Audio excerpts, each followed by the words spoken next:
Heart check, heart check. Shalom, peace. Can I ask you something? Who really owns your heart? Because sometimes we say, God comes first. But if we are honest, our time, attention, stress, and energy say something else. In the gospel today, people tried to trap Jesus Christ by asking, is it lawful to pay taxes? Jesus asked for a coin and said, repay to Caesar what belongs to Caesar, and to God what belongs to God. At first, they sounds like a question about money. But honestly, I think Jesus was pointing to something deeper.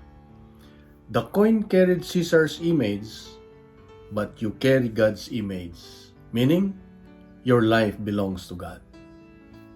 Our life belongs to God. This gospel made me pause because there were moments I gave God leftover time, quick prayers, divided attention. But I gave the world my full energy, full focus, full emotions. And I realized sometimes I was giving God a small corner of my life instead of my heart. And maybe some of us do that too. Not rejecting God, just becoming busy. Just becoming busy. Jesus is not asking for a portion of your life. He wants your whole heart. Whole heart. Not because He wants to take from you, but because He knows nothing else truly satisfies. He knows what really satisfies us. So I learned something, that I give God my first minutes, not leftovers. Before checking messages tomorrow morning, spend one minute talking to God. Do one ordinary thing for God today. Work, exercise, family time. I offer it intentionally for Him. Asking myself, tonight, maybe, what received most of my heart today? So today, remember this.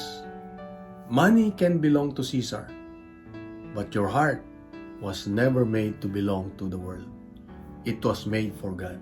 It was made for God.